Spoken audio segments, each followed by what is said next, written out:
sesi diksindirir, senden haber varmış kimi.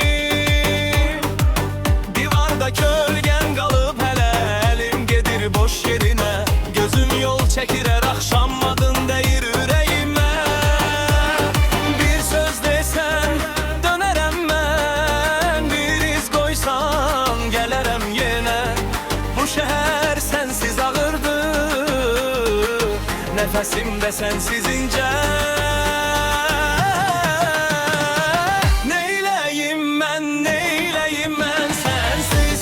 Bu yüreğin nece dayansın sensiz? Neyleyim ben, neyleyim ben sensiz? Gecem uzun, yolum karanlık.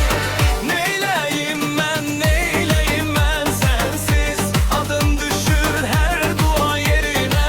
Neyleyim ben, neyleyim ben sensiz? Gel koyma beni bu hasrete.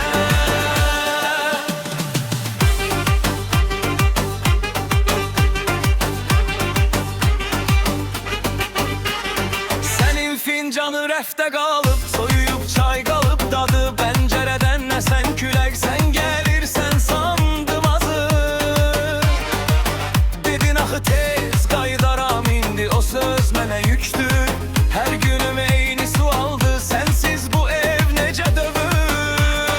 Bir söz desen dönerem ben, bir iz koysan gelerem yine. Bu şehir sensiz ağırdı, nefesim de sensiz ince. Neyleyim ben, neyleyim ben sensiz? Bu yüreğin nece dayansın sensiz? Neyleyim ben, neyleyim ben sensiz? Gecem uzun, yolum karanlık.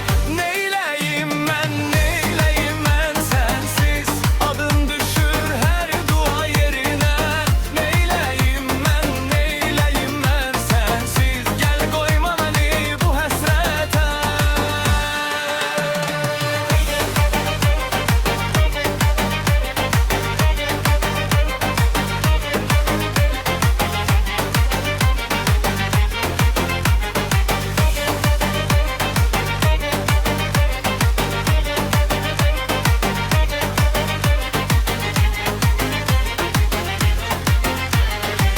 Bir gün kapım çalınsa da senin sesin olsa eğer, kırık kırık bu sükutum yine yığılar sen gelen yer. Yüreğimde bir çırak var, senin için yanır hele. Ya dönmene ya da ağlapar bu hasreti sinem ile.